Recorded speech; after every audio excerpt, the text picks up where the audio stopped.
Hallelujah. आइए सब हम वचन में जाने वाले हैं। वचन में जाने से पहले प्रार्थना करेंगे। परमेश्वर यीशु, हम आज के वचन को तेरे हाथ में देते हैं प्रभु। आज का वचन एक दोधारी तलवार के समान है जो प्रभु मेरे जीवन को भी ना बदले पर मेरे जीवन को भी बदले और लोगों के जीवन को भी बदले प्रभु। परमेश्वर, हमें सिर्फ वचन को सुनने वाले नहीं पर वचन पर चलने वाले लोग बनना है प्रभु। परमेश्वर, हमें अनुग्रह दे इस वचन को समझने के लिए। प्रकटीकरण जो इस वचन के द्वारा आने वाला है, इस प्रकटीकरण को हमें लेने के लिए मदद कर प्रभु और हमारे जीवन को बदल प्रभु। यीशु के नाम से मैं प्रार्थना करती हूँ। आमेन, आमेन, आमेन। हालेलुया। देखो, हम लोग कई महीनों से पवित्र आत्मा के बारे में सीख रहे हैं और मैं इसलिए आपको सिखा रही हूँ पवित्र आत्मा के बारे में क्योंकि पवित्र आत्मा के बारे में जितना हम सीखेंगे उतना हम परिपूर्ण बनते जाएंगे, मैच्योर होते जाएंगे। ओके, आज का जो टॉपिक है, हमने बहुत टॉपिक देखे अभी तक। ओके, आदम और हवा ने पाप करने के बाद क्या हुआ, हमारे आत्मा, प्राण और शरीर को क्या हुआ, हमने देखा है। आज एक महत्वपूर्ण टॉपिक में शुरू कर रही हूँ और वो टॉपिक का नाम है आत्मा और शरीर के बीच की लड़ाई, conflict between spirit and flash. Conflict between spirit and flash, आत्मा और शरीर के बीच की लड़ाई। ठीक है, अब पहले यहाँ पे टॉपिक में जाने से पहले हम कुछ पहले की चीजें भी सीखने वाले हैं। 2 हफ्ते रंजना भी नहीं थी, हम थोड़े चीजें रिपीट करने वाले हैं क्योंकि वो चीजें लगने वाली है। अगर वो चीजें नहीं समझी आगे कुछ समझेगा नहीं। ठीक है, अब आत्मा और शरीर की लड़ाई के विषय में हम बोल रहे हैं। We are talking about conflict between spirit and flesh. पर अभी पहला पॉइंट समझने की ये जरूरत है कि कौन सी आत्मा की बात हो रही है। अगर आत्मा और शरीर की लड़ाई हो रही है तो कौन सी आत्मा की बात हो रही है? क्या मनुष्य के अंदर जो आत्मा है उसकी बात हो रही है या पवित्र आत्मा की बात हो रही है? तो यहाँ पर पवित्र आत्मा की बात हो रही है। ओके, आज मैं आपसे रिक्वेस्ट करती हूँ, प्लीज कोई भी ये लिख के मत लो। जैसा ये वचन हो जाएगा मैं व्हाट्सएप पे डाल दूंगी, आपको सारे पॉइंट्स मिल जाएंगे। ठीक है, सब लोग यहाँ पे सुनो, मैं ग्रुप में शेयर कर दूंगी सारे पॉइंट्स। ठीक है, कौन से आत्मा की बात हो रही है? पवित्र आत्मा की बात हो रही है। ठीक है, आज का वचन आधे घंटे का होने वाला है, ज्यादा लंबा खींचने वाली नहीं हूँ क्योंकि आगे नेक्स्ट वचन में, नेक्स्ट पार्ट में मैं बहुत सारे वचन देने वाली हूँ। तो बेसिक चीजें आपके अंदर जाना जरूरी है, वरना वचन अगर आएगा और ये समझ नहीं होगी वचन समझेगा ही नहीं क्या बोल रहा है। ठीक है, तो पहले आत्मा और शरीर के बीच की लड़ाई में आत्मा कौन है? मनुष्य के अंदर का आत्मा या पवित्र आत्मा? यहाँ पर पवित्र आत्मा की बात हो रही है। समझ में आ रहा है? Which spirit he is talking about? He is talking about the Holy Spirit, the conflict between the Holy Spirit and flesh. Okay? पवित्र आत्मा और शरीर के बीच की लड़ाई। दूसरा, शरीर क्या है? ओके, शरीर क्या है? हम क्या बोलते हैं? What is flash? बहुत सारे लोगों को लगता है कि भाई शरीर क्या है। यहाँ पर शरीर किसको दर्शाया गया है? शरीर यहाँ पर मनुष्य के शरीर को दर्शाया गया है। ठीक है, शरीर के बारे में एक्स्ट्रा मैं आपको बताने वाली हूँ, पर धीरे धीरे, एकदम खा नहीं पाओगे आप। ठीक है, बेसिक ये देखो, पौलुस ने जो लिखा है ना वो बहुत कॉम्प्लिकेटेड वे से लिखा है, बहुत कॉम्प्लिकेशंस लिखा है। अगर आप रोमियो कोरिन्थियो पढ़ते हो, कुछ कुछ चीजें आपको समझ के बाहर होती है, बराबर कि नहीं? रोमीकरण जब आप पढ़ते हो, रोमन जब आप पढ़ते हो, आपको समझ में नहीं आता है क्या पढ़ रहे हैं। पर मैं आपको वो बेसिक लेवल पे आके ब्रेक करके आपको दे रही हूँ ताकि आपको समझे। समझ में आ रहा है? इतना बड़ा पाव कोई मुंह में डाल नहीं सकता, पर पाव का छोटा टुकड़ा अगर मैं डालूँ तो आपके मुंह में जाएगा, वो मैं करके दे रही हूँ। ठीक है, समझ में आ रहा है? ओके, शरीर क्या है? What is flash? यहाँ पर शरीर मनुष्य के शरीर को दर्शाया गया है। We are talking about physical body of a person. ठीक है, तीसरा, प्राण क्या है? हम हर वक्त प्राण प्राण प्राण करते रहते हैं, रिपीट हो रहा है। प्राण मतलब मन। प्राण का अर्थ क्या है? मन। इंग्लिश में सोल। ओके, और सोल के अंदर क्या होता है? Mind, will and emotions. प्राण के अंदर क्या होता है? मन, भावनाएं और इच्छा। मैं वापस ये चीज बोल रही हूँ, समझो। आपका जो मन है ना, आपका मन, आपका ब्रेन जो है, उसके अंदर क्या क्या होता है? आपका सोल मतलब मन, मन मन भावना और आपकी इच्छाएं। भावना मतलब जब कुछ अच्छी चीज होती है आप खुश होते हो, उसे बोलते हैं भावना। आप खुश हो वो है भावना। आप गुस्से में हो उसे बोलते हैं भावना। आपकी अगर पर्स चोरी की तो आपको गुस्सा आएगा ना, तो आपके अंदर वो कौन सी भावना आती है? क्रोध की भावना। तो वो क्या है? वो भावना आपके मन में है। मन, ठीक है। आपकी इच्छा है, मैंने क्या कहा, प्राण के अंदर तीसरी चीज क्या है? आपकी इच्छा। खुद की इच्छा होती है ना आपकी, वो है। और आपके मन में एक विचार करने की और सोचने की क्षमता है, ठीक है। तो तीन चीजें होती है। मन, जहां पे हम सोचते हैं, विचार करते हैं, आपकी इच्छा और आपके भावना। ये तीन चीजें आपके मन में होती है, आपके ब्रेन में होती है, ठीक है, आपके प्राण में होती है। क्लियर है अभी? प्राण मतलब मन, और मन के अंदर आप बोल सकते हो मन मतलब जहां पे आप सोच विचार करते हो, आपकी इच्छा, आपके भावना रहते हैं। क्लियर है? ठीक है। जब आदम और हवा ने, फिर भी आदम सामने से खाली करा, जब आदम और हवा ने पाप किया, मनुष्य का आत्मा, प्राण और शरीर नष्ट हो गया। ओके? जब आदम और हवा ने पाप किया तो मनुष्य का आत्मा, प्राण और शरीर नष्ट हो गया। कैसे? क्योंकि पापी स्वभाव उसके आत्मा, प्राण और शरीर में आ गया। खाली कर तो डायग्राम ना हो पाया। खाली खाली खाली कर दो।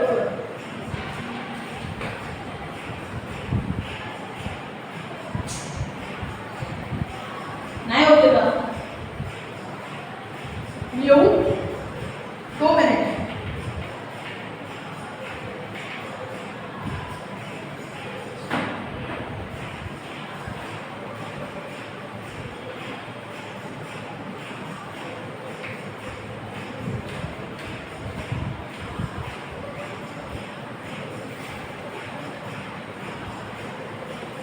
क्या आपको दिख रहा है?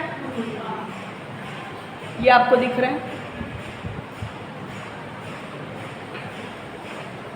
यहाँ पे आपके समझा रहे हूं ताकि आप देख सकें। समझ में आ रहा है? जब आदम और हवा ने पाप किया तो उसका आत्मा, प्राण और शरीर पूरी तरह नष्ट हो गया, और उसमें कौन आ गया? पापी स्वभाव। पापी स्वभाव का अर्थ क्या है? वो स्वभाव जो परमेश्वर के विरुद्ध चलता है, वो स्वभाव जो परमेश्वर के विपरीत काम करता है, उसे बोलते हैं sin nature. When Adam and Eve sinned, their spirit, soul and mind were destroyed, and sin nature entered them. Okay? पापी स्वभाव उनके अंदर आ गया। पापी स्वभाव मतलब परमेश्वर के विपरीत काम करना, ठीक है। अब आदम के अंदर, मैंने कहा था आदम के अंदर कौन था? पवित्र आत्मा था, पर क्योंकि आदम और हवा ने पाप किया, पवित्र आत्मा निकल गया। आत्मा, शरीर और मन पूरी तरह से नष्ट हो गए। आत्मा, प्राण और शरीर पूरी तरह से नष्ट हो गए। अब जब एक व्यक्ति यीशु मसीह पर विश्वास करता है, तब पवित्र आत्मा उसके आत्मा के अंदर आकर रहता है और मनुष्य के आत्मा को नया बनाता है, ठीक है, नया, जिसमें पापी स्वभाव नहीं है, ठीक है। खाली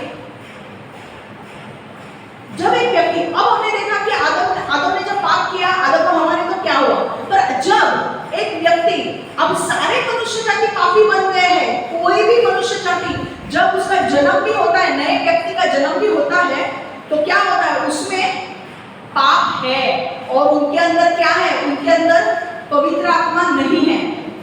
पर जब एक व्यक्ति यीशु मसीह में आता है, तब उसके पाप क्षमा होते हैं, पवित्र आत्मा उसके अंदर आता है और उसके आत्मा को नया बनाता है। इतना हमने सीखा था, ठीक है।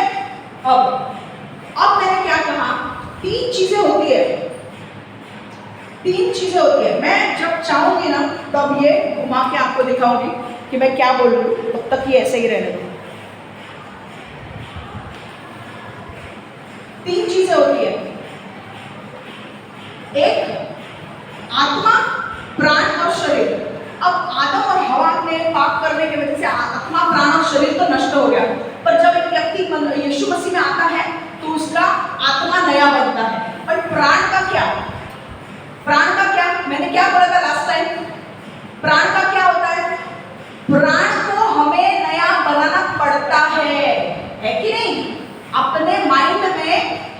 उसको नया बनाना पड़ता है। देखो, 2 चीज की जिम्मेदारी परमेश्वर लेता है। 3 चीजें हैं, आत्मा, प्राण और शरीर। पर पवित्र आत्मा, जैसे आप यीशु मसीह पर विश्वास करते हो, आपके पाप क्षमा हो जाते हैं और आपका जो आपके पाप क्षमा हो जाते हैं और पवित्र आत्मा आपके अंदर रहता है और आपके आत्मा को नया बनाता है। तो आत्मा को नया बनाने का काम परमेश्वर का है, आपके शरीर को नया बनाने का काम परमेश्वर का है, पर प्राण को नया बनाने का काम किसका है? माइंड को नया बनाने का काम किसका है? हमारा है। हम कैसे करेंगे? बाइबल पढ़कर, परमेश्वर के उपस्थिति में बैठकर, स्तुति आराधना करके, प्रार्थना करके। ज्यादा से ज्यादा आपको आपका माइंड बदलेगा बाइबल से, क्योंकि बाइबल में क्या है? वचन है। और जब हमें वचन पता चलेगा तभी हमको पता चलेगा कि हमें कैसा जीवन जीना है। अगर मेरे घर में नया फ्रिज आता है, मुझे पता ही नहीं है फ्रिज ऑपरेट कैसे करना है, तो मैं फ्रिज को क्या करूँ? मुझे समझ में नहीं आया फ्रिज कैसे चलाना है।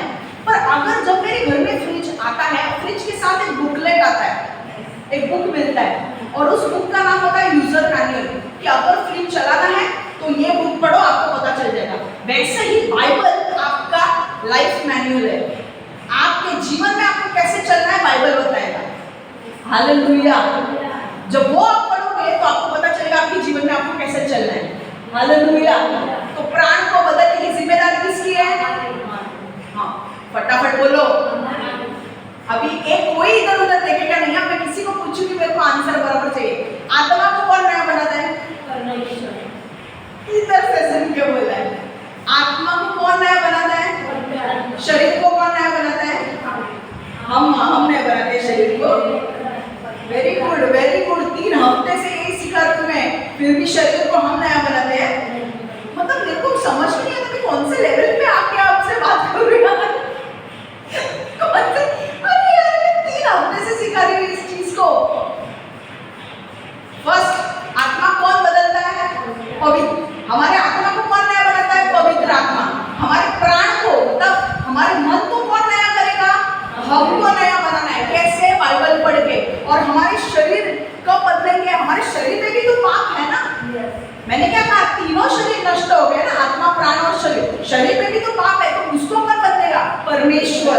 और वो कब बदलेगा? स्वर्गारोहण के वक्त। मैंने क्या बोला था लास्ट टाइम? रैप्चर होने वाला है। देखो, मैंने लास्ट टाइम भी कहा था, आपको कुछ समझ में नहीं आ रहा है, मैं वापस रिपीट कर रही हूँ। देखो, रैप्चर होने वाला है। रैप्चर मतलब स्वर्गारोहण। देखो, यीशु 2 बार आने वाला है। एक तो रैप्चर के वक्त, मतलब स्वर्गारोहण के वक्त, और एक बार सेकंड कमिंग ऑफ क्राइस्ट। मतलब वो एक बार आने वाला है रैप्चर के लिए। रैप्चर मतलब स्वर्गारोहण, और स्वर्गारोहण मतलब सारे मसीही जो लोग हैं, रैप्चर मतलब सारे मसीही लोग को परमेश्वर छुटकारा देने वाला है और ऐसे के ऐसे ऊपर उठाने वाला है और स्वर्ग लेके जाने वाला है।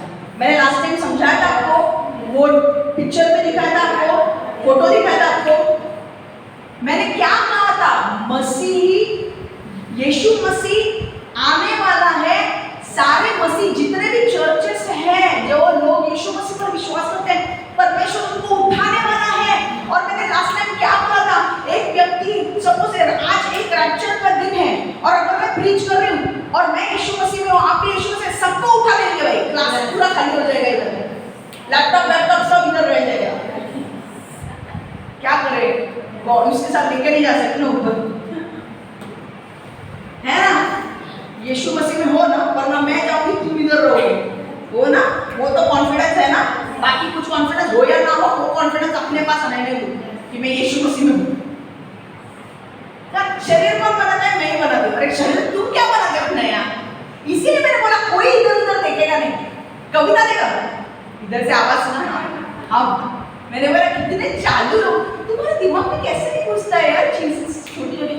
मेरे को एक बात बताओ, मैं इतना डिफिकल्ट लेती हूँ क्या? हाँ, बच्चों इतना डिफिकल्ट होता है, तुमको उत्तर क्यों नहीं आता फिर? मतलब मेरे वचन लेने में कोई प्रॉब्लम है, तुम्हारे समझने में प्रॉब्लम है? तुमको समझने में प्रॉब्लम है। 3 चीजें समझिए अभी। आत्मा कौन नया बनेगा?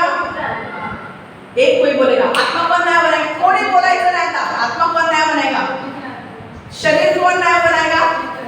और मन कौन नया बनाएगा? हाँ, ऐसा ऐसे क्वेश्चन पूछे वाले हो, रुको। फिर मेरे को उत्तर नहीं मिला ना, तो फिर देखो फिर ये क्यों होता है पता है? तुम लोग ना लिखने के पीछे होते हो, तो सुनते नहीं हो। इसलिए मैं बोल रही हूँ, ये मैं आपके इसमें ग्रुप में डालने वाली हूँ, टेंशन मत लो, ठीक है? समझ में आ रहा है? ये चीज बहुत इंपॉर्टेंट है। अगर आपको पवित्र आत्मा की उपस्थिति में बढ़ना है, ये चीजें समझो, ठीक है?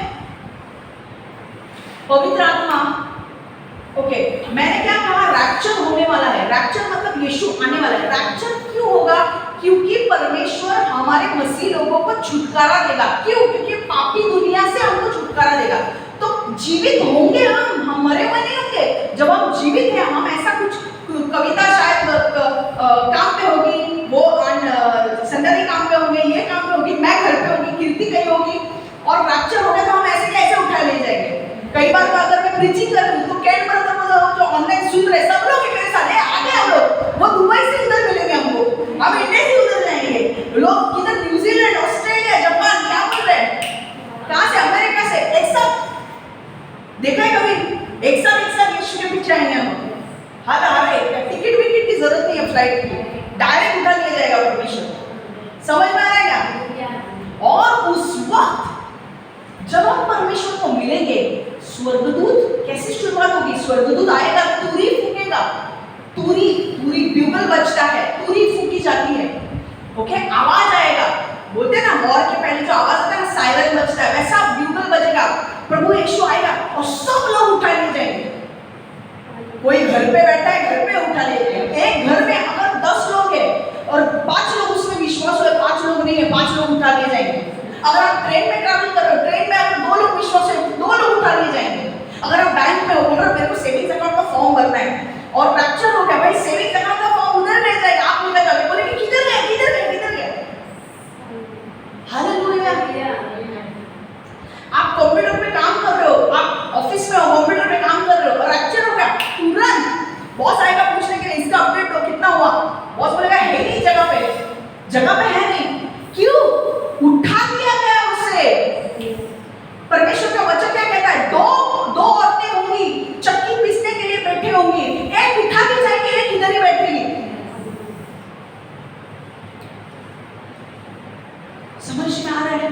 2 मित्र होंगे, आपके 2 दोस्त हो सकते हैं, अगर उसमें से एक विश्वास है, वो मित्र उठा लिया जाएगा, आप उठा लिया जाएगा, जो नहीं है वो इधर ही रहेंगे। समझ में आ रहा है? और उसके बाद जो यीशु मसीह आएगा, वो शैतान को हराने के लिए आएगा, शैतान का न्याय करने के लिए आएगा। उसके बाद जब एक और बार यीशु मसीह आएगा, तब शैतान का न्याय करने के लिए आएगा, और तब हम उसके साथ आने वाले हैं वापस। समझ में आ रहा है? क्लियर है? अभी वापस आत्मा कौन नया बनाता है? एक कोई बोला, एक कोई बोलो, मैं तो कविता कोई पकड़ना नहीं, संडा रही, सब कोई बोलेगा नहीं, संडा नहीं बोलो। आत्मा कौन नया बनाता है? और प्राण मतलब मन, मन क्या? परमेश्वर बनाना है। Very good. प्लीज मतलब तुम लोग का मेरे पेशेंस इतना पेशेंस कैसे टेस्ट करते?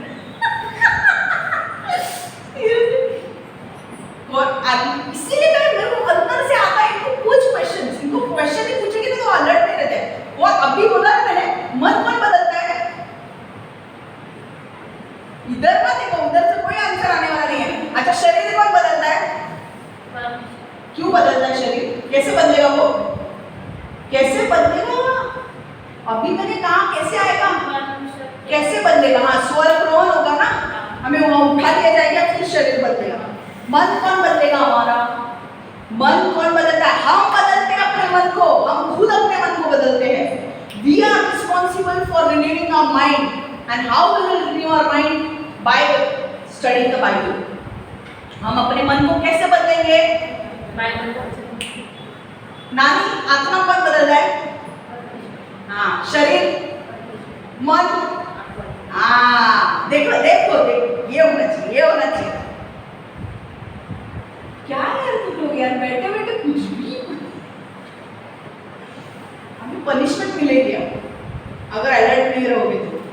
समझ में आ रहा है? ठीक है? आधे घंटे का वचन है, तीनों आता नहीं है, इसलिए भेगा हो जाता है। समझ में आ रहा है क्या? सुनो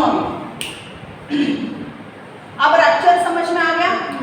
ओके, बाइबल में 2 बार वचन लिखे हैं, जब एक औरत लेके जाए, एक औरत को उठा लिया जाएगा, एक औरत वो किसके बारे में बात हो रही है? वो सेकंड कमिंग ऑफ क्राइस्ट के बारे में बात नहीं हो रही है, जो दूसरी बार यीशु मसीह आने वाला है उसके बारे में नहीं, वो रैप्चर की बात हो रही है, स्वर्गरोहण की बात हो रही है। स्वर्गरोहण और जो यीशु मसीह वापस आने वाले हैं ना, वो अलग है, दोनों चीजें अलग है। मैं एक दिन आपको उसके ऊपर सिखाऊंगी, ठीक है, आप समझ जाओगे। हाँ, पर इसमें आपको उठा लिया जाएगा, आपके शरीर नए बनेंगे। अब ऐसा भी हो सकता है, ठीक है, आगे चल के मैं आपको बता दूं क्या होगा, ठीक है। अब जब एक व्यक्ति नया बनता है, यीशु मसीह में आता है, ओके, अब देखो एक व्यक्ति जब यीशु मसीह में आता है, खाली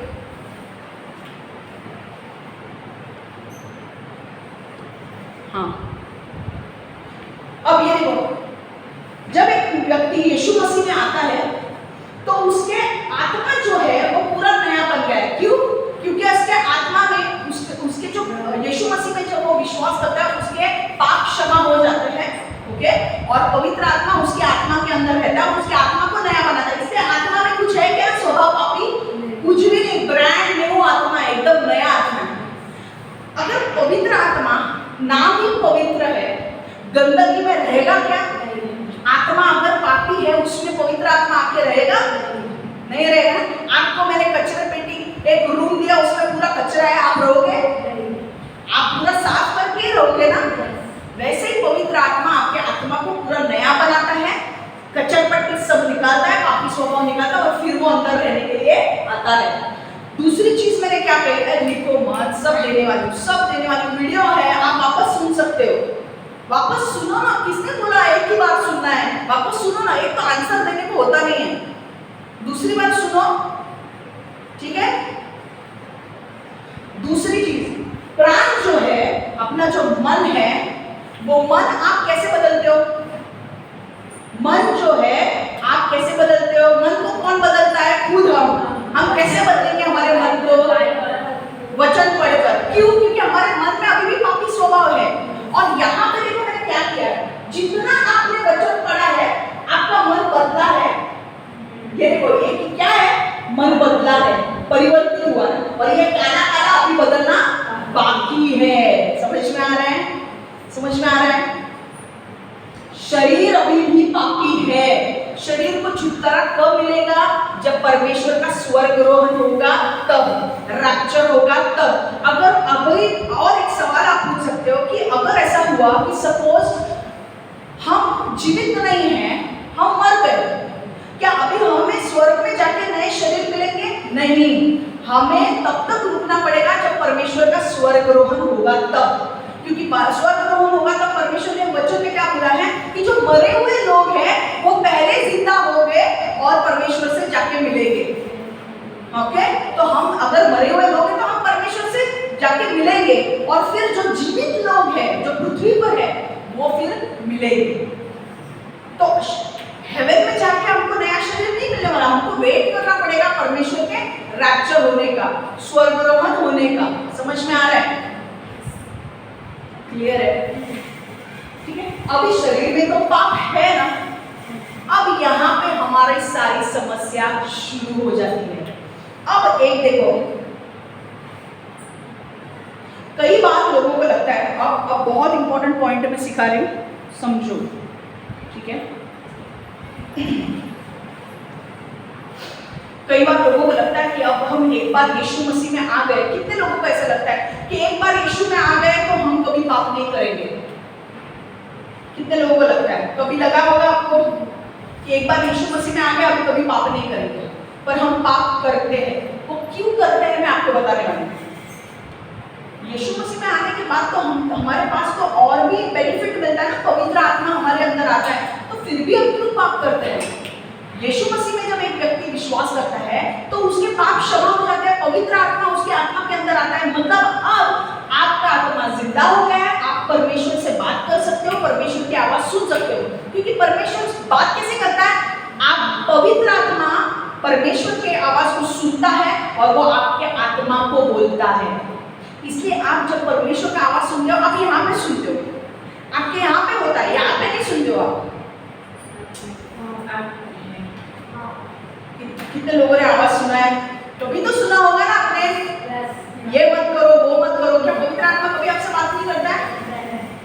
तो कहाँ पे सुनते हो आप? आपके आत्मा में, क्योंकि आपके आत्मा के अंदर पवित्र आत्मा रहता है और पवित्र आत्मा यीशु की बात सुनता है और वो हमें, हमारे आत्मा को बताता है कि आने वाले दिनों में ये होने वाला है।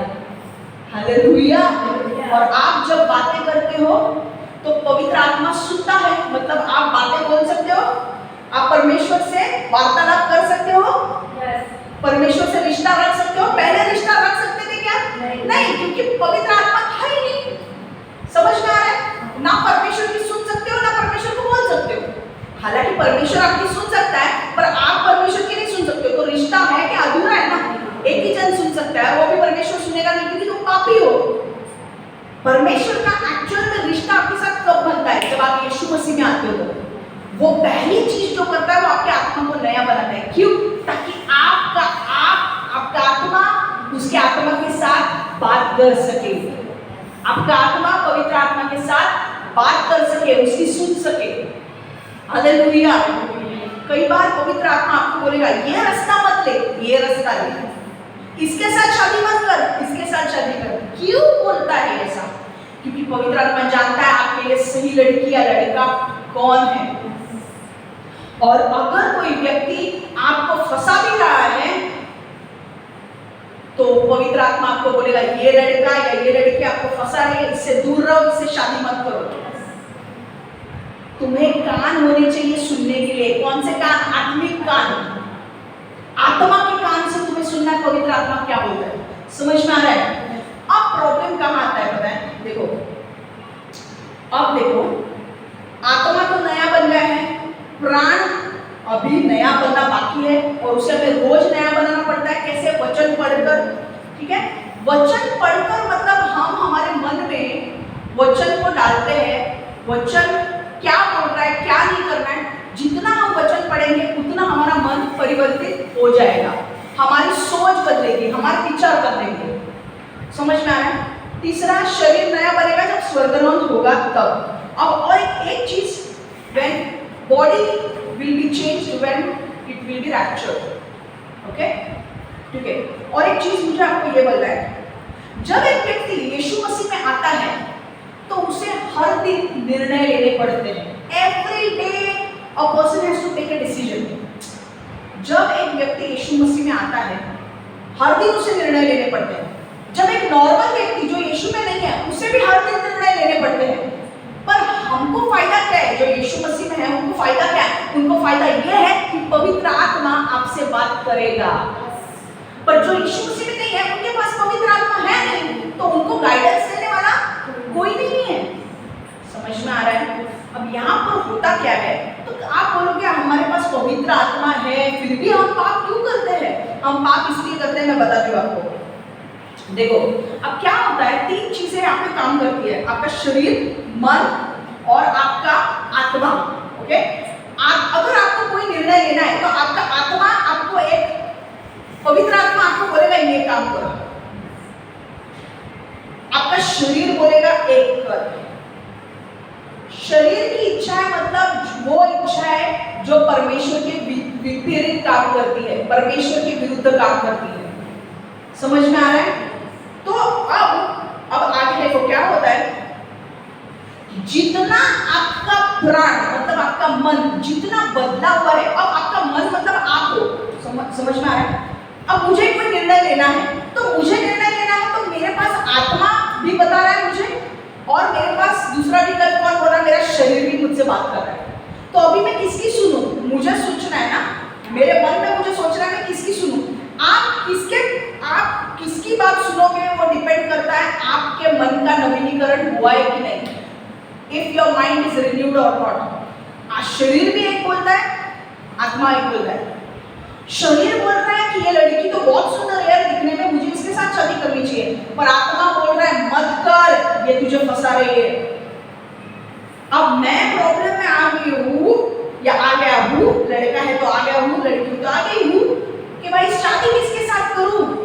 दिखने में तो सब अच्छा लग रहा है मुझे इस लड़की में, सब अच्छा है इस लड़की में, हाँ या लड़की में तो कोई खोट नहीं है, पर आत्मा बोल रहा है, एक आत्मा आपको बोल रहा है इस लड़की के साथ शादी मत कर, मैंने तेरे लिए जो लड़की रखी है उसके साथ शादी कर। ये लड़की के साथ अगर तू शादी करेगा, पवित्र आत्मा वार्निंग दे रहा है, ये लड़की के साथ अगर तू शादी करेगा तेरी लाइफ बर्बाद हो जाएगी। Your life will be ruined. But if you marry a girl which I show you, your life will be blessed. अगर मैंने दिखाई हुई लड़की के साथ शादी की तो तुम्हारी लाइफ ब्लेस्ड हो जाएगी, आशीर्वादित हो जाएगी।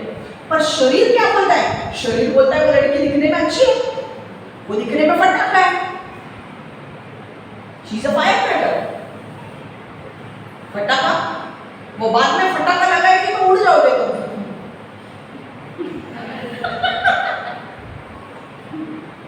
हाँ ऐसे ही फटाका दिखने में फटाका ना, फटाका अपने को दिखने में चाहिए, फटाका उसमें चरित्र कुछ है कि नहीं देखो, फटाका फटाका क्या करो, फटाका आएगी फटाका फटाका लगा के जाएगी फिर उड़ो तुम बॉम्ब की तरह। लड़कियां कैसे होनी चाहिए? तुमको संभालने वाली चाहिए, और जो पवित्र आत्मा बोल रहा है उसके पीछे चलो, अपने शरीर की इच्छाएं पूरी मत करो। शरीर बोल रहा है, शरीर हमेशा परमेश्वर के विरुद्ध काम करने के लिए आपको बोलेगा, और पवित्र आत्मा हमेशा आपको परमेश्वर की बात सुनकर परमेश्वर के पीछे चलने के लिए बोलेगा। कौन सा अच्छा है, परमेश्वर या शैतान? शरीर के ऊपर कौन राज करता है? शैतान, क्योंकि उस शरीर के अंदर कौन है? पापी स्वभाव। पापी स्वभाव के ऊपर कौन राज करता है? शैतान। शरीर के ऊपर कौन कंट्रोल करता है? शैतान। शरीर बोलेगा ए फटाका है वो, तेरी लाइफ सुधर रही, फटाका सच में फटाका है, दिखने में फटाका है, वो लड़का बोलेगा दिखने में फटाका है, शैतान बोलेगा इसी के साथ शादी कर, तेरी लाइफ सेट है। पवित्र आत्मा बोलेगा मत कर इसके साथ शादी, तेरी लाइफ बर्बाद हो जाएगी। सिर्फ दिखने में वो अच्छी है पर चरित्र नहीं है। और आपको पता है परमेश्वर आपके चेहरे को नहीं देखता, आपके हृदय को देखता है। परमेश्वर हर व्यक्ति को जानता है कौन कैसा है। हालेलुया। परमेश्वर जानता है, वो लड़के को गाइडेंस दे रहा है। परमेश्वर बार बार वो बता रहा है कि ये लड़की के साथ शादी मत कर। एक दिन परमेश्वर उसे एक्सपोज करता है कि भाई ये लड़की फटाका ना, अब इसको फोड़ता हूं मैं, दिखाता हूं मैं ये क्या लड़की है, तो तब तुमको समझेगा। मैं आपको एक रिक्वेस्ट करूं, जो पवित्र आत्मा बोलेगा उसी लड़के के साथ शादी करो। थोड़ा टाइम लग सकता है क्योंकि तुम्हारे लिए जो बनाए गए हैं ना वो किसी और के साथ उलझे होंगे, और उनको बाहर निकालने के लिए थोड़ा टाइम लगेगा, पर अब परमेश्वर उनको बाहर निकालने वाला है। आमेन, हालेलुया, आमेन। कई बार क्या होता है, उनको भी गाइडेंस नहीं होता है, वो लोग इतने परमेश्वर के करीब नहीं है तो वो लोग क्या करते हैं उनको पता नहीं, बट परमेश्वर ने अगर तुमको प्रॉमिस किया है तो वो पूरा करेगा। वो उस व्यक्ति को तुम्हारे लिए जो जिस व्यक्ति को रखा है उसको काउंटरफीट से, नकली अगर कोई व्यक्ति उसके साथ है उससे बाहर निकालेगा, उस व्यक्ति के चरित्र को एक्सपोज करेगा उसके सामने, उसे बाहर निकालेगा और तुम्हें तुम्हारे पास लेकर आएगा। अगर तुम्हें प्रॉमिस दिया है ना परमेश्वर ने, परमेश्वर वादा पूरा करने वाला परमेश्वर है, वादा पूरा करेगा ही वो। हालेलुया। अब क्या होता है देखो, खाली है। अब देखो अब क्या होता है, आत्मा, शरीर और प्राण, ये देखो खाली लोग करो, ये खाली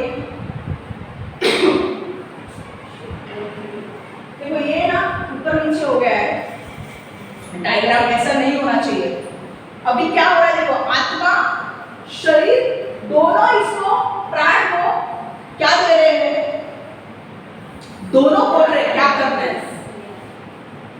पवित्र आत्मा भी बोल रहा है इसको क्या करना है और शरीर भी बोल रहा है। अब हमें डिसाइड करना होता है कि हमें क्या करना है और कौन सा व्यक्ति किसकी इच्छा पूरी करेगा, वो उसके मन के ऊपर डिपेंड करता है। हालेलुया। आप समझ में आ रहा है मैं मन क्यों बोल रही हूँ? क्योंकि जितना ज्यादा आपने बाइबल पढ़ा है, जितना ज्यादा आपके अंदर आपने वचन लिया है, जितना ज्यादा आप वचन सिर्फ पढ़ना नहीं है पर वचन पर चलना जरूरी है। वचन तो आप पढ़ोगे पर वचन पर चलने वाले नहीं बनोगे तो कुछ फायदा नहीं है। जितना ज्यादा अपने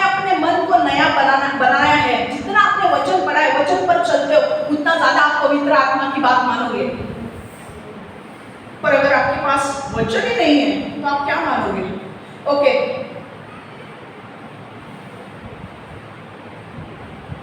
ठीक है। अब देखो शरीर की इच्छा मतलब क्या? शरीर की इच्छा पूरी करने का अर्थ क्या है? देखो, शरीर की इच्छा वो इच्छाएं है जो पाप और जो पापी है और परमेश्वर की इच्छा के विरुद्ध होती है।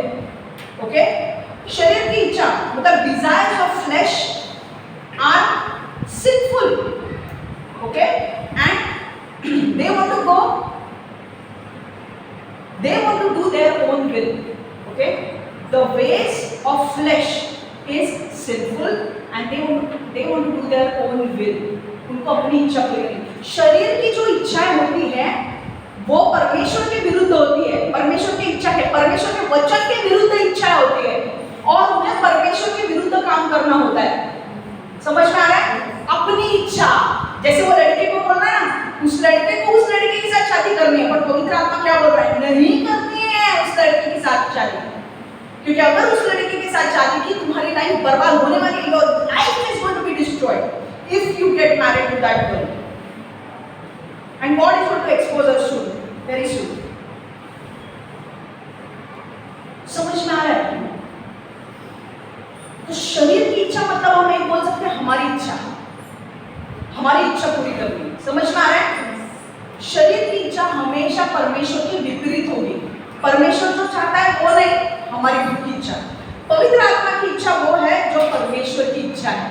पवित्र आत्मा की इच्छा पूरी करना मतलब परमेश्वर की इच्छा पूरी करना, मतलब वचन पर चलना या पवित्र आत्मा जो कहता है वो करना। खाली आने समझ में आ रहा है? अभी एक उदाहरण दो, उदाहरण से बहुत क्लियर हो जाएगा। मान लो एक व्यक्ति है रमेश करके, ठीक है, कितना टाइम हुआ है? 37 मिनट्स, जस्ट 10 मिनट्स हो। मान लो एक व्यक्ति है रमेश करके, और ये जो रमेश है, मान लो एक व्यक्ति है रमेश करके, रमेश 20 साल की उम्र में चोरी करता था। ओके, अब वो 40 साल का हो चुका है और वो एक्सपर्ट बन गया है चोरी करने में। हर प्रकार की चोरी उसे आती है। दिन रात वो वही सोचता रहता है कि मैंने अभी पॉकेट चुराया, पर्स चुराई, बैग चुराई, सब कुछ चुराया, अब और मैं क्या चुरा सकता हूँ और मैं और कौन से तरीके इस्तेमाल कर सकता हूँ चोरी करने के। ओके, अब एक दिन उसे सुसमाचार मिलता है, वो यीशु में आ जाता है। यीशु में आने के बाद अब 1 साल हो चुका है, वो यीशु में आया है, अब जॉब कर रहा है, चोरी नहीं कर रहा है, जॉब कर रहा है। जॉब तो वो कर रहा है, पर अब शैतान आके उसे प्रलोभन में डाल रहा है। उसका जो सैलरी है, उसका जो पैसा जो उसको हर साल उसकी जो नौकरी है उसमें उससे ज़्यादा सैलरी नहीं है। मतलब पैसा जो आता है ना, उसको सैलरी मतलब क्या बोलता है? पगार उसे ज़्यादा पगार नहीं मिलता है। ओके, महीने का 10,000, क्योंकि वो कुछ पढ़ा लिखा है नहीं, महीने का 10,000 मिलता है। तो उस बड़े 10,000 में उसका काम नहीं हो रहा है। अब वो शैतान आकर उसे बोलता है एक काम कर, अगर तेरे से 10,000 में नहीं हो रहा है तो पार्ट टाइम चोरी का काम चालू कर, पार्ट टाइम चोरी का काम चालू कर। ये बंदा चर्च में भी आता है, वचन सुनता है। ओके, अब उसको शैतान अटैक करने लगा है, पर एक प्रॉब्लम है। ये जो बंदा है इसका रोज का 10 मिनट ये बाइबल पढ़ता है। कितने मिनट? 10 मिनट। और फिर ये काम पे चला जाता है। सुबह जाता है 10 बजे, रात को 9 बजे आता है। अब मुझे बताओ, शैतान उससे बार बार उसके मन में ये विचार डाल रहा है, चोरी कर, पार्ट टाइम चोरी करने का बिजनेस चालू कर और काम भी कर तो तेरा हो जाएगा। पहले जब चोरी करता था तो 40,000 कमाता था, अब चोरी नहीं करता तो 10,000 कमाता है। इससे अच्छा तू पार्ट टाइम चोरी कर। अब मेरे को बोलो, ये बंदा जो 10 मिनट बाइबल पढ़ता है कितनी खाली करे? खाली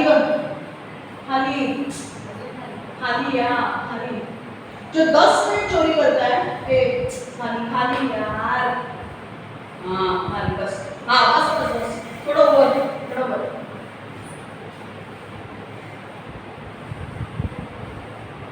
सॉरी, मुझे ऐसा करना पड़ रहा है क्योंकि मेरे पास अभी वीडियो एडिटर नहीं है।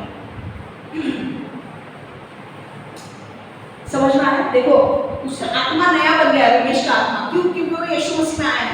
पर वो बाइबल कितना पढ़ता है? रोज 10 मिनट। 10 मिनट में एक साल में उसने सिर्फ 10 मिनट बाइबल पढ़ा, तो उसमें कितना फर्क पड़ा? उसके आत्मा, प्राण कितना उसका बदला? 1%, 1% से प्राण बदला है उसका, मन उसका बदला है।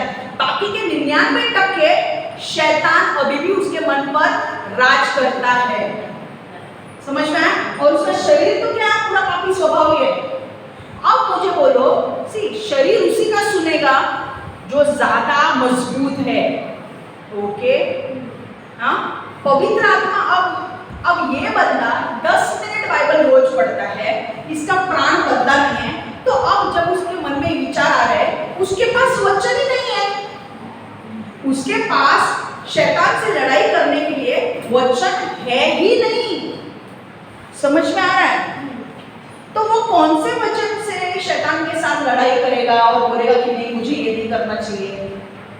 अगर शैतान से लड़ाई करनी है तो तुम्हें वचन याद होने चाहिए ना, वचन तो पता होना चाहिए। अगर तुमको वचन ही नहीं पता है कि भाई चोरी ना करने का कौन सा वचन है, तो ये कैसे शैतान के साथ लड़ाई करेगा? तो इसके मन में 1% नवीनीकरण हुआ है, बाकी 99% अभी भी पापी स्वभाव है। तो वो क्या करेगा? पाप करेगा। भले पवित्र आत्मा कितना भी उसको बोलने दो, मन बदला नहीं है, पाप करेगा। समझ में आ रहा है? अगर एक बदला, अगर रमेश ही सपोज दिन के 2 घंटे बाइबल पढ़ता है, एक साल में 2 घंटे बाइबल पढ़ता है, तो उसका मन, अगर आप समझो 40% या 50% तक बदला है, तो 50% उसका मन बदला है, 50% उसका मन से हमको सिर्फ बाइबल पढ़ना नहीं है, वचन पर चलना भी है और उसके ऊपर मनन भी करना है। अब अगर मान लो रमेश 40 रोज 2 घंटा बाइबल पढ़ता है, हाँ, और उसके मन में वो मनन भी करता है वचन का, अब 50% उसका मन बदला है, 50% अभी भी पापी स्वभाव है। पर जब उसके मन में शैतान अभी बोल रहा है कि तू चोरी कर, तू किसी के बारे में झूठ बोल, या किसी दूसरे का किसी का दूसरे का लूट, तो क्या वो करेगा? नहीं करेगा। क्यों? क्योंकि उसे वचन पता है, वो तुरंत वचन को निकालेगा। निर्गमन 20:15 से 17 वचन पढ़ेंगे। निर्गमन 20:15 से 17। तुम्हें चोरी नहीं करनी चाहिए, तुम्हें अपने पड़ोसियों के विरुद्ध झूठी गवाही नहीं देनी चाहिए, दूसरे लोग की चीजों को लेने की इच्छा तुम्हें नहीं करनी चाहिए, तुम्हें अपने पड़ोसी का घर, उसकी पत्नी और उसके सेवक और सेवकाओं, उसके गायों, उसके गधों को लेने की इच्छा नहीं करनी चाहिए, तुम्हें किसी भी चीज को लेने की इच्छा नहीं करनी चाहिए। देखो एक्सोडस 20:15-17, अगर ये बंदे ने बाइबल पढ़ा है तो ये वचन उसे याद आएगा, पवित्र आत्मा उसे याद दिलाएगा। क्या? You shall not steal, you shall not give false testimony against your neighbor, you shall not covet your neighbor's house, you shall not covet your neighbor's wife or his male or female servant, his ox or donkey or anything that belongs to your neighbor। परमेश्वर क्या बोल रहा है? एक तो किसी की चोरी मत करो, परमेश्वर को बहुत गुस्सा आता है लोग चोरी करते हैं। दूसरा परमेश्वर बोलता है किसी के बारे में झूठी गवाही मत दो, मतलब किसी के बारे में झूठ मूठ मत बोलो।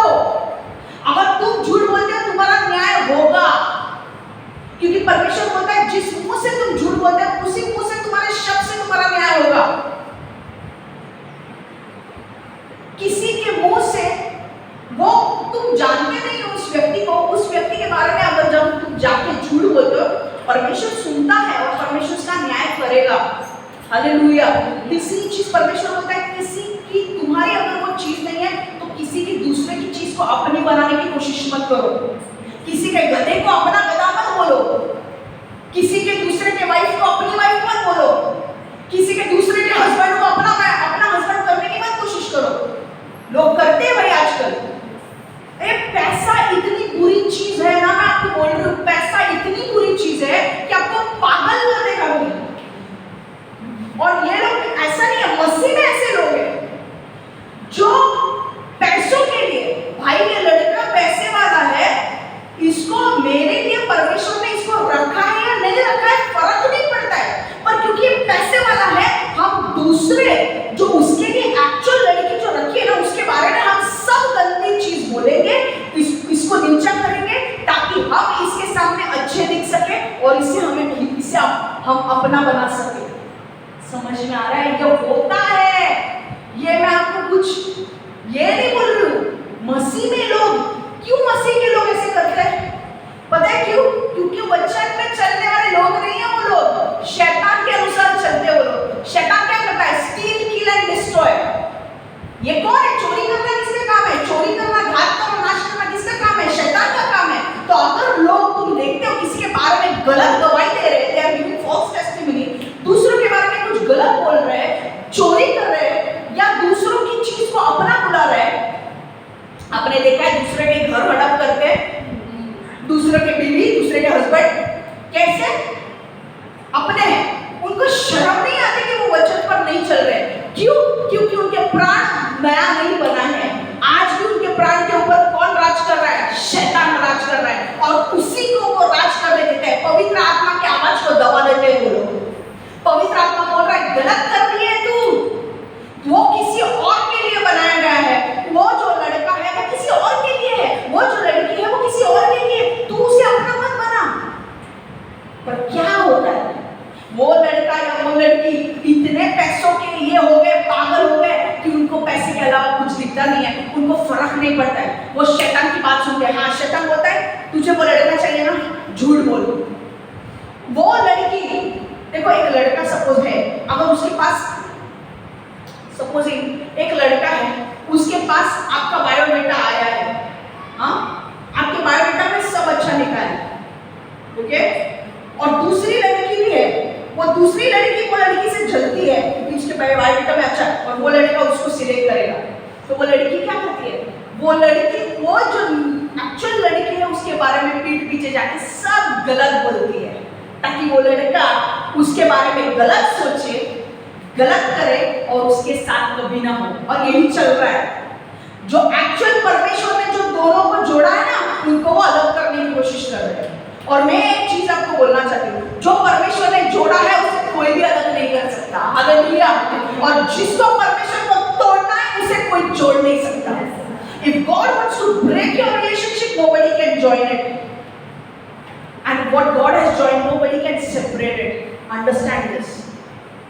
पर ये सब क्यों हो रहा है? क्या उस लड़की को अक्ल नहीं है? पवित्र आत्मा उसके बारे में बात नहीं करता है? पवित्र आत्मा उससे बात करता है तो उसने आवाज बंद कर दी है पवित्र आत्मा की। उसे पवित्र आत्मा का आवाज सुनना ही नहीं है।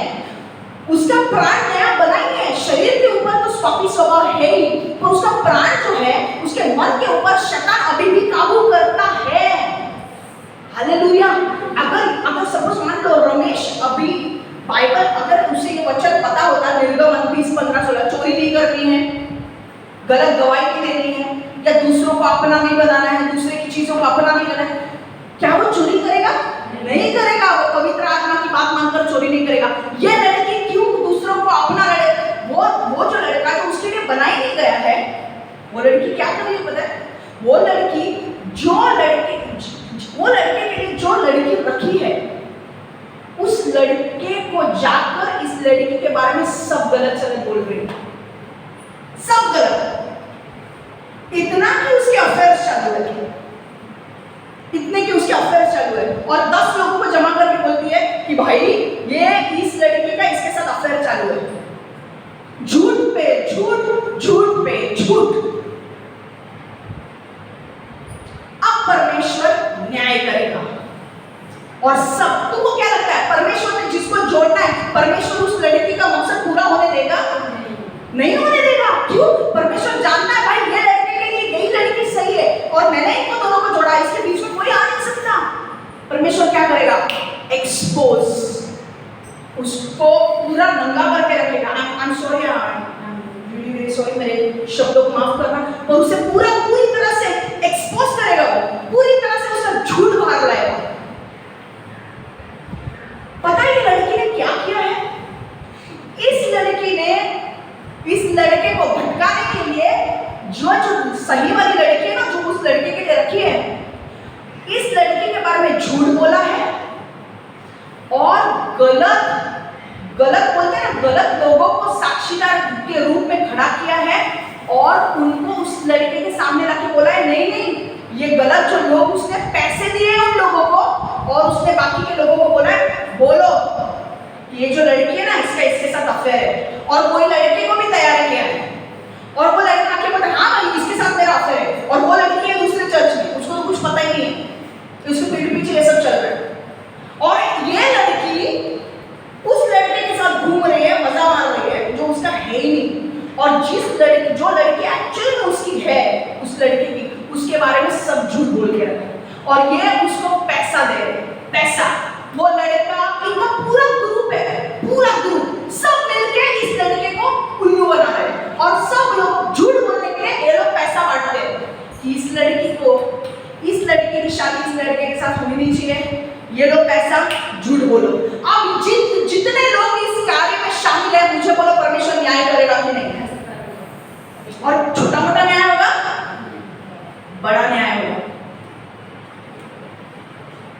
अब मुझे बताओ, क्या ये सभी के सभी 50 लोग या 100 लोग, जो लोग सब झूठ बोल रहे हैं, वो लड़के को कोई बॉयफ्रेंड भी बना के लाया भाई, ये बॉयफ्रेंड है, ये लड़की दूसरी चर्च में, उसको पता भी नहीं कोई भाई बॉयफ्रेंड है भाई, ये मेरे साथ थी, मैं कौन थी, मैं आके पूछूंगी ना भाई कौन था, वो लड़की पूछनी चाहिए उसको कौन है तू, मेरे को मैं नहीं जानती थी, वो है नहीं 2014 में 13-14 में वो मेरे साथ थी, अबे तू कौन है 13-14 में, अबे 13-14 में वो लड़की क्या कर रही थी, क्या प्रॉब्लम है, तुझको क्या पता, तू कुछ भी झूठ बोलेगा, और पैसे लेके सबके मुंह बंद किए, और ये मसीह लोग है, ये अपने आप को मसीह लोग मानते हैं। एंड सबसे बड़ी बात पता है, सबसे बड़ी बात क्या है, ये जो लड़की है ना, उस लड़के के साथ हाथ पकड़ के प्रेयर करते हैं कि हमारी शादी टूटनी नहीं चाहिए। इमेजिन, ये लड़की जो सबके बारे में, ये जो एक्चुअल लड़की है उसके बारे में झूठ बोल रही है, वो उस लड़के का हाथ पकड़ के प्रेयर कर रही है, क्योंकि उसने उस लड़के को पता है ना भाई हाथ में से कैसे जाने दे, पैसा है उसके पास, कैसे जाने दे उसको, अरे भाई पैसा पागल करने वाली चीज है, एक बार पैसा नहीं भी होगा ना तो भी अच्छा है, ईमानदारी अपने अंदर रखो, आज पैसों के लिए तुम्हारे साथ है, कल तुम्हारा एक्सीडेंट हो जाएगा, छोड़ देंगे तुमको, कौन चाहिए, नहीं चाहिए हमको, इसके पास पैसा नहीं है।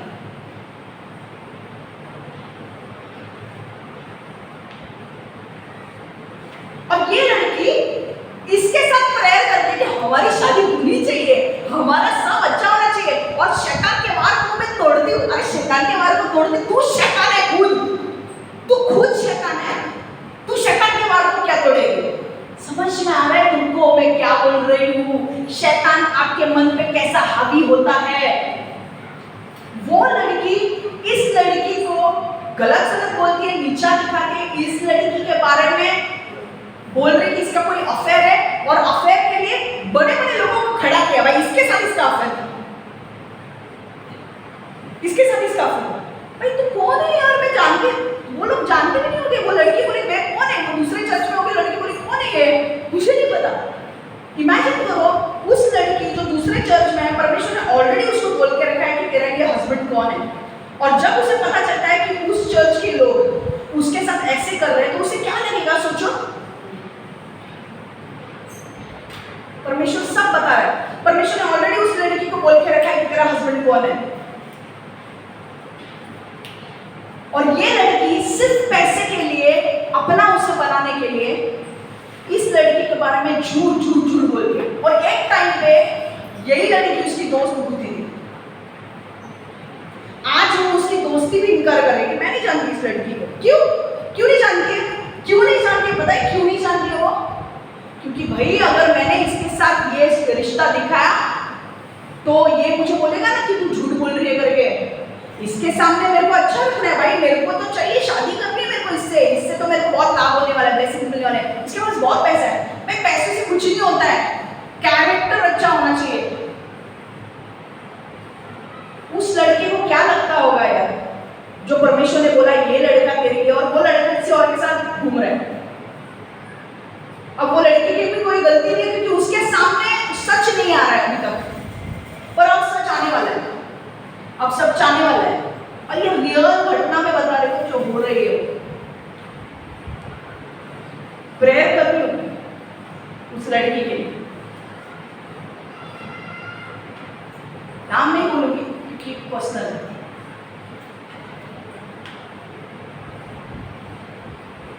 समझ में आ रहा है?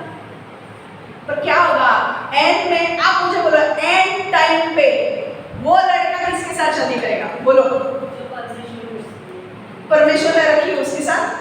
क्यों? क्योंकि परमेश्वर उस लड़की को, वो जो लड़की है जो शैतान के ओर से है, उस लड़की को एक्सपोज करेगा और परमेश्वर सच्चाई उस लड़के के सामने लाएगा और उस लड़के के अंदर कार्य करेगा और वो लड़का उस लड़की से मिलेगा। हालेलुया! क्योंकि हमारा परमेश्वर जिंदा परमेश्वर है और जो उसने हमारे लिए योजना रखी है वो उसे पूरा भी करता है और वो भलाई की योजना है। हालेलुया! आमेन। समझ में आ रहा है?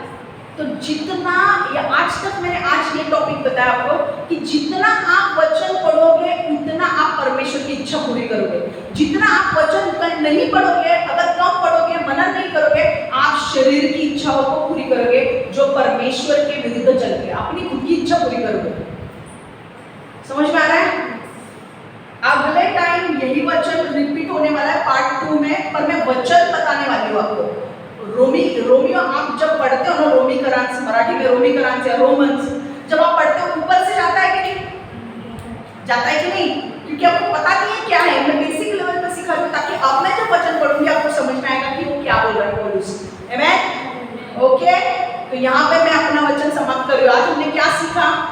शरीर और आत्मा की लड़ाई कैसे होती है। ओके, और शरीर और आत्मा की लड़ाई जब होती है तो आपके पास एक, जो यीशु मसीह में जो व्यक्ति आया उसके पास दो ऑप्शन होते हैं, या तो फिर वो पवित्र आत्मा की आवाज सुन सकता है या तो फिर अपने शरीर की आवाज सुन सकता है। शरीर की आवाज पवित्र आत्मा की आवाज से विपरीत होती है और वो परमेश्वर के विरुद्ध चलने वाली आवाज होती है।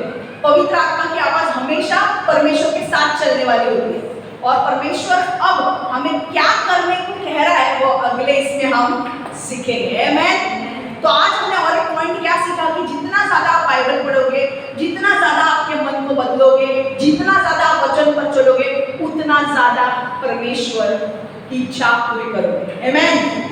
ओके, सो मैं प्रार्थना कर रही हूँ, परमेश्वर यीशु में हर एक को तेरे हाथ में सौंपती प्रभु। हर एक को ब्लेस कर, हर एक को आशीर्वादित कर, हर एक के जीवन को बदल प्रभु। इस वचन से परमेश्वर उनके जीवन में नए दरवाजों को खोल प्रभु।